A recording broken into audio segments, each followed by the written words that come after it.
영상을 시청 및 청취해 주시는 모든 분들 안녕하십니까? 자, 오늘의 말씀 구절입니다.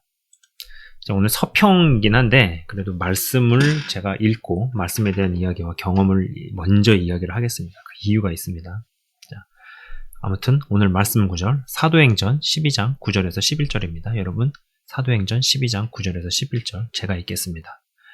베드로가 나와서 따라갈새 천사가 하는 것이 생시인 줄 알지 못하고 환상을 보는가 하니라.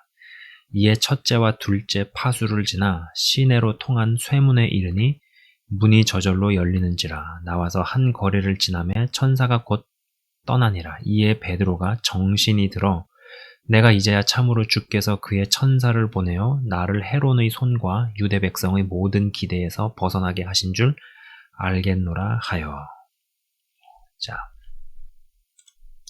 방금 읽어드린 구절은요, 베드로가 옥문에서 탈출할 때의 사건에 대한 기록입니다. 그런데 재미있는 것은 분명 육이 깨어서 의식도 돌아오고 천사를 뒤따라 나갔는데 베드로의 반응은 아직까지 생시인 줄 알지 못하고 환상을 보는가? 라는 반응입니다. 뭐가 뭔지 본인도 모르겠는 어떤 잠든 상태 같은데 몸은 깨어있고 의식이 있는 것 같은데 없는 것 같은 상태입니다. 제가 한국어로 이렇게밖에 표현을 못하겠어요. 그러다가 천사가 떠나고 나서야 비로소 베드로가 정신이 들어라고 기록되어 있죠. 자, 빨간색으로 된 왼쪽 하단을 보십시오. 베드로가 정신이 들어라고. 그럼 이전은 뭐냐면은 천사가 떠나기 전까지는 정신이 의식이 없는 건 아닌데 정신이 들었다라고 말할 수 없는 뭐 이런 상태죠. 육은 깨어서 움직이는데 뭔가 정신은 없는 것 같은, 근데 육은 움직이는, 알 거는 같은데 잘 모르겠는, 반은 정신이 나가 있고 반은 정신이 들어와 있는 것 같은데 몸은 자는 것도 같은데 깨는 것 같고 뭔가 약간 이렇게 혼재 있는, 딱 섞여 있는 그런 거죠. 그러니까 그 전까지는 정신이 든 게 아니었어요. 뭐 세상 말로도 말하는 뭐 어떤 몽유병 같은 약간 그런 거, 네, 정확하게 말하기가 어렵습니다. 그죠? 그러다가 이제 천사가 떠나고 나서야 비로소 베드로가 정신이 들어라고 기록되어 있습니다. 그죠? 그러면 천사가 떠나기 전까지는 몸이 깨서 움직이고 의식이 있는 것 같은데 의식의 활동을 거의 하지 않는 아주 희한한 상태였다는 것이죠. 여러분, 사람이 잠을 잘 때 몸을 뒤척거릴 수는 있어도요, 몸을 계속 움직이면서 잘 수 있는 사람은 없습니다. 단 한 명도 없어요. 몸을 계속 움직이는데 자고 있다? 그건 잠든 게 아니고 아예 숫째 깨어있는 것이고 의식이 활동하는 상태입니다. 의식이 활동을 잘 하지 않는 수면의 상태, 보통 몸이 가만히 있는 상태에서 잠을 자던 중에 꿈을 통해 무엇을 경험하는 등의 일들은 제법 있습니다. 꿈을 통해 하나님께서 말씀하시거나 강한 암시를 주시기도 합니다. 지극히 성경적이죠. 꿈을 통해 무엇을 받거나 깨닫거나 계시받는 대목은 신구약 통틀어 굉장히 많이 나타납니다. 그런데 하나님만 꿈을 통해 어떤 사인이나 메시지를 주는 것은 아니죠. 악한 영도 꿈을 통해 역사할 수 있습니다. 이거 있어요. 꿈을 통해서 공격받아요. 공격을 받거나 아니면 악몽을 겪는 일도 있죠. 그런데 진짜 좀 무섭고 일반적이지 않은 경우는 잠을 자던 중에 분명히 몸과 의식이 깨어서 잠든 것 같은 상태인데 의식도 어느 정도 깨어서 무엇을 경험할 때입니다. 근데 정신이 든 것은 아닌. 여러분, 이런 상태 있잖아요. 잠을 자던 중에 분명히 몸과 의식이 깼어요. 깼는데 의식하지 못합니다. 잠이 든 것도 같은 상태인데 잠이 깼는데 정신이 든 거는 아니고 근데 몸은 움직이고 있고 뭐 약간 이런 것들이 다 혼합되어져 있는 어떤 그러한 상태. 근데 그러한 때 무엇을 경험한다고 생각을 해보십시오. 그래도 베드로는 하나님께서 보내신 천사를 통해 그러한 경험을 했으니 다행이고 감사하죠. 만약에 사탄이 보낸 귀신을 통해 베드로와 비슷한 경험을 한다면 어떨까요? 여러분 이거 굉장히 소름 돋죠. 그리고 누구한테 말도 하기 힘듭니다. 말해도 상대방이 알아듣기도 어렵죠. 자던 중에 자신의 몸에 인간 형상을 한 어떤 대상이 들러붙어서 강제로 추행을 합니다. 의식이 깨고 잠도 깨기에 그때의 상황이나 분위기가 기억이 납니다만 그때의 상태는 깨어는 있지만 자는 것 같으면서도 깨어있는 그러나 정신이 온전히 들어있는 상태는 아닙니다. 헌데 분명히 비몽사몽인 상태에서 저러한 일들이 이제 반복적으로 경험된다는 것이죠. 제가 이런 것과 관련해가지고 상담 메일을 받은 적이 있었습니다. 분명히 다 불을 끄고 잤는데, 의식이 반쯤 들어온 상태에서 몸은 깼는데, 아직 수면 상태 같은. 근데 어떠한 대상의 존재를 느끼는데, 집에 불이 켜져 있는 거예요. 근데 누가 켰는지, 자기가 분명히 킨 것도 아니고, 근데 누가 켰는지 모르겠는데, 방에 불이 켜져 있어요. 예, 그러면서 쭉 시작된 어떤 그런 일들, 경험들, 예, 이런 것들을 경험을 하시는 분들이 있다라는 겁니다. 저도 이러한 비슷한 경험을 한 적이 있습니다. 잠이 들은 상태에서 의식의 활동은 현저히 낮은 상태에서 꿈으로 공격당하거나 자고 일어나 보니 몸이 여기저기 긁혀 있거나 꿈이 깰 때 이유는 모르나 울고 있거나 뭐 이런 종류의 경험들은 무척이나 많습니다. 영상에서도 제가 부분적으로 많이 이야기를 했었죠. 헌데 자고 있는 중이었는데 몸도 깨고 의식도 돌아왔는데 비몽사몽이면서 어떤 메시지를 받은 경험은 그때가 아직까지는 유일한 듯 싶습니다. 제가 이렇게 말을 하면서도 무언가 제대로 좀 전달이 안 되는 것 같아서 굉장히 답답해요. 이거를 되게 정확하게 설명할 수 있는 방법은 없는 것 같아요. 그냥 유사한 경험을 해본 사람은 제 얘기를 들으면서 맞아. 그래. 저런 거지 하면서 딱 이렇게 쉽게 얘기해가지고 개떡같이 이야기를 해도 찰떡같이 알아듣는 이런 거지, 이거를 구체적으로 제대로 분명하게 묘사할 수 있는 방법은 없는 것 같아요. 여러분이 영적인 세계라는 게 그렇습니다. 자신이 경험하면은 너무 강렬한데, 근데 이제 그거를 인간의 언어로 제대로 담아내거나 표현할 수 있는 방법이 사실은 거의 불가능에 가깝습니다. 아무튼 제가 그때 그 경험을 한번 말씀을 드릴게요. 오랜 시간의 싱글 생활을 하던 차에 교회의 청년부 자매가 있었습니다. 사실 막 그리 마음에 드는 자매는 아니었지만 뭐 괜찮은 건 알고 있어요. 제가 봐도 괜찮고 성품적이나 이런 것들이 막 괜찮고 다른 사람들도 그렇게 생각하고, 근데 막 그렇게 마음에 드는 자매는 아니었지만 이제 그런 생각을 하는 거죠. 점점 나이를 먹어가고 막 싱글 생활을 오래 하고 하니까 그래도 뭐 접근하면 뭐가 되지 않을까 싶은 생각이 드는, 그러나 저의 상황이나 교회 내의 여러 환경상 교제가 시작이 되면 정말 특수한 상황이 아니고서는 결혼까지 가야 할 듯 싶은 뭐랄까요. 아무튼 성실하고 반듯한 자매였죠. 그때 당시 청년부에서 여름에 단기 선교로 여러 나라를 가는 때였습니다. 그게 좀 약간 어떤 트렌드 같이 자리를 잡았어요. 그래서 5팀, 6팀, 뭐 니카라가, 무슨 멕시코, 쭉쭉쭉쭉 골라가지고 이렇게 여러 팀이 떠나는 어떤 그런 것들을 시행을 할 때였는데, 그 자매가 그때 당시에 이제 또 어떤 나라의 팀장이었고요. 저는 멕시코로 이미 단기 선교를 갔다가 돌아와 있는 상황이었죠. 그때 저는 재정을 맡았었고, 그리고 저희 팀이 먼저 갔다 왔기 때문에 저는 갔다가 왔고, 이제 그 다음 또 순번되면 다른 팀, 3팀, 4팀 이제 떠나는 순서였습니다. 그리고 이제 그 팀장이 이제 여러 준비물들을, 그 자매죠. 여러 준비물들을 이민 가방에 실어서 비행기로 붙여야 하는데, 그 자매는 팀이 쓸 여러 재료들을 담을 이민 가방을 구하는 중이었고요. 여러분 단기 선교 가면은 아이들하고 놀아주는 크래프트라든지 여러 가지 재료들 있잖아요. 그것을 좀 많이 넣어야 되는데 가방이 없었던 상황입니다. 그래서 이야기가 잘 돼서 제가 이민 가방들을 빌려주기로 하고 약속을 잡은 상황이었습니다. 이제 다음날 만나서 가방을 건네주기로 하고 잠든 이제 그날 새벽에 자다가 분명 몸도 깨고 의식도 깬 상태이지만 몽롱한 상태, 반은 자는 상태와 반은 깨어있는 상태이지만 정신이 든 상태는 아닌 그러한 상황이에요. 이렇게 얘기하면서도 전달이 좀 안 되는 것 같은데, 여러분 이런 것도 있구나라고 그냥 들으시면 될 것 같아요.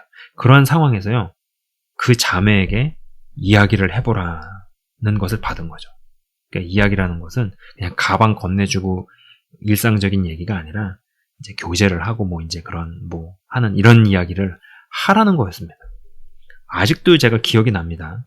이제 차를 마시면서 형식상의 이야기를 하다가 뭐 이민 가방들을 건네주고 뭐 잘 다녀오라는 이야기를 하며 순간순간 있었던 기회에 이야기를 할까 말까 했던 그 순간들이 기억이 나요. 그러나 이야기하지 않았고 전 현재 지금의 아내와 살고 있습니다. 사실 베드로가 옥문을 빠져나와 탈출한 일이 정확히 베드로가 어떠한 신체의 컨디션과 상황에서 경험된 것인지 정확하게 알 길은 없습니다만 반은 잠든 상태와 반은 깨어있는 상태에서 몸은 움직이지만 정신이 든 상태가 아닌 상태. 예, 정신이 든 상태는 아닌 그러한 상태가 만약에 내가 그때 이민 가방들을 건네주기로 약속을 잡고 그 자매를 만나기 전날에 한 경험이 얼추 비슷하지 않을까라는 생각을 해봅니다. 자, 제가 좀 약간 이런 긴 얘기를 했어요. 책 서평을 하는데 뭐 이렇게 긴 얘기를 하나 생각하실 수 있습니다. 두 책을 조금 이야기해보려고 하는데 뭐 이리 서두가 기른가 싶으신 분들도 계실 듯 합니다. 제가 다소 길게 베드로 사건과 저 경험을 말씀드리는 이유는 여러분 이제 메타버스의 지향점은 결국 사람들로 하여금 이게 꿈인지 생시인지 모르게끔 헷갈리게끔 하는 것이 목적이라는 생각 때문입니다. 여러분 온라인 상에서 무언가를 경험하고 겪는 것이 오프라인 상에서보다 훨씬 더 강렬하고 세다고 생각을 해보십시오. 그럼 이제 사람이 헷갈리기 시작하는 거죠. 자, 책 두 권인데 이 메타버스 제가 이거를 이제 읽었습니다. 여기 이제 메타버스라고 나오죠. 이 책이에요. 사실 이 메타버스라는 책이 굉장히 많이 팔린 책이에요. 근데 유명세나 팔린 것에 비해서 사실 제 시각에서는 내용이 너무 별것이 없었어요. 뭐 이런 거죠. 자, 로블록스라는 것이 있다. 이건 이렇고 특징은 이렇다. 자, 제페토라는 것이 있다. 그런 제페토라는 사이트가 있는데 거기서 뭐 아이템을 디자인해서 만들어 팔고 돈도 벌 수 있다. 자, 업랜드라는 가상공간 사이트가 있는데 가상공간에서 땅을 살 수 있다. 뭐 무엇이 있다. 이런 형태의 뭐 안내책자 내지는 소개책자에 불과했습니다. 제 시각에서는 그렇습니다. 거기서 좀 더 그래서 무슨 얘기를 하려는 건가? 무슨 얘기가 더 나오겠나 했는데 그냥 끝이에요. 네. 저 개인적으로 이 책은 정말 홍보빨, 어떤 마케팅빨이군. 이건 그냥 안내책자나 소개책자 그 이상도 이하도 아니군이라는 생각이 많이 들었습니다. 이 책의 마지막 페이지를 덮으면서 그래도 뭐 제 나름대로 하나 건진 통찰이랄까요? 결국 메타버스의 목적은 사람들로 하여금 모호하게 만드는 것이라는 생각입니다. 게임과 노동을 섞어버립니다. 제가 이전 영상에서 어떤 사람이 그 고글을 쓰고 몸 막 움직이니까 자기의 역할을 대신해주는 그 로봇가 똑같이 물건을 집어다가 진열대에 올리고 그런 동영상을 보여드렸죠. 예. 그러면서 제가 이제 여러분한테 말씀을 드렸습니다. 저 사람이 지금 노동을 하는 것인지 게임을 하는 것인지 게임 같은 노동 같은 게임 뭐 이렇게 말씀을 드렸죠. 예. 게임과 노동을 섞어버립니다. 그래서 내가 게임을 하는지 노동을 하는지 모르게 만들어버리죠. 게임 같은 노동을 하고 노동 같은 게임을 하다 보니 자신이 가상 공간에 사는지 현실 공간에 사는지 모호해집니다. 헷갈립니다. 의식 세계에 있는지 무의식 세계에 있는지 잘 모르겠습니다. 반은 잠든 것 같고 반은 깨어있는 것 같습니다. 반은 현실에 몸담고 있고 반은 가상에 몸담고 있는데 이게 미친 기술력과 증강도구의 도움을 받으면서 가상 공간이 현실 공간에 영향력을 행사하기 시작하고 그 영향력이 증대된다는 거예요. 메타버스의 지향점은 바로 그런 것이다 라는 생각을 많이 하게 된 거죠. 이 시작점. 그러나 제가 말씀드렸다시피 이 메타버스나 NFT 이런 거는 줄기에 해당한다. 그 뿌리는 암호화폐와 금융의 변혁이다라고 말씀을 드렸습니다. 자, 그 다음에는 NFT 레볼루션이라는 책입니다. 전 이 책을 읽으면서 창작물에 블록체인 기술이 접목이 되면 우리가 기존에 알고 이해하던 어떤 저작권이나 유통구조 그리고 음악가나 화가 작가들에게 지급이 되는 이 수익이 형성돼서 지급되는 구조 자체가 완전히 바뀌겠구나라는 생각을 했습니다. 그런데 이 책도 무언가 아직은 시기상조라는 생각도 했습니다. 왜냐면은 이 두 가지가 줄기에 해당하는 것인데 줄기가 활성화되고 거기에 열매가 열리고 하려면은 뿌리가 자리를 잡고 뿌리가 깊이 내려가야 되는데 그 뿌리에 해당이 되는 암호화폐나 어떤 금융의 변화 이런 것들이 아직까지도 초기 단계에 있다라는 생각이죠. 네. 더 중요한 것이 초기 단계에 있는데 그 다음 후발주자가 자리를 잡고 번성해지고 많은 사람들이 끼어들고 하는 거는 상상하기가 조금 어렵죠. 네. 마치 사지선다를 못하는 친구가 인수분해를 풀 거를 기대하는 게 말이 안 되는 것랑 좀 비슷합니다. 자, 제가 저번 방송에서 말씀드린 것처럼 NFT나 메타버스는 4차 산업의 생태계에 있어서 줄기이지 뿌리가 아니기 때문입니다. 뿌리에 해당하는 암호화폐와 금융, 이 방면에서 더욱 자금이 몰리고 인식이 바뀌고 어떤 권력과 힘이 이전되는 것에 정비례해서 NFT나 메타버스도 활성화되는 구조이기 때문이죠. 그래서 이 책도 뭐 이런저런 이 NFT 레볼루션이라는 이 책도 이런저런 트렌드와 맞이할 변화들 그리고 블록체인상에서 자신의 미술 작품을 팔아 천문학적인 수입을 올린 작가 이야기도 나옵니다만 저건 아직 거품이다라는 생각을 많이 했다는 것이고 사실 어떤 면에서 마케팅과 장사를 하려고 만든 책이라는 생각이 좀 더 많이 들었어요. 네, 실제적으로 제가 좀 많이 한 생각입니다. 뭐 물론 경제 행위를 하겠다고 이유야 어찌됐든 책을 집필해 홍보하고 판매하는 것을 뭐라 할 생각은 없지만 차라리 미술 작품을 어떻게 민팅하고 이 민팅이라는 게 뭐냐면요. 블록체인상에 등록을 시키는 과정인데 뭐 이더리움 코인을 써서 이게 진행을 하고 뭐 그런 것이 있습니다. 그래서 자신이 뭐 그냥 사진 파일로 갖고 있는 거 어떤 그림 파일로 갖고 있는 거를 블록체인상에다가 기입을 시키는 그런 과정을 민팅이라고 합니다. 그래서 차라리 미술 작품 혹은 어떤 사진 작품 등등의 창조물을 어떤 창작물을 어떻게 민팅을 하고 NFT 작품을 실제로 어떻게 시장에 등록시키고 등의 실용적 이야기를 더 많이 하는 게 훨씬 좋았겠다 싶은 생각입니다. 이 두 책에 대한 저의 총괄 서평은 기대한 것보다 그닥 별로입니다. 제 시각에서는 그래요. 저는 책 서평도 꽤 많이 하고 또 제 채널에서 책 서평 영상들을 제법 올렸는데요. 지금까지의 서적들 중에 솔직히 가장 별로였던 것 같습니다.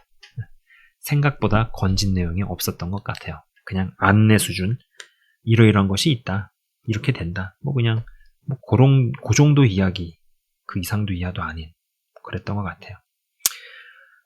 또 하나 읽어보려고 하는 NFT 관련 서적이 있는데 그것도 나중에 기회가 된다면 다뤄볼까 싶은데 이거 별로네 라는 생각이 들면 아마 안 할지도 모르겠네요. 제가 이제 준비한 내용은 여기까지입니다. 여러분, 근데 이제 이것은 분명해 보여요. 어떤 NFT 혹은 이 메타버스 이런 것들, 그리고 그런 것들을 가능해주는 기술력, 증강현실을 도와주는 어떤 그런 도구들이나 그런 기구들도 이제 따라 나올 것이고, 그리고 그것과 맞물려서 돌아가는 어떤 큰 생태계가 만들어지고 하는 이런 것들이 결국은 지향하는 것이 무엇이겠는가?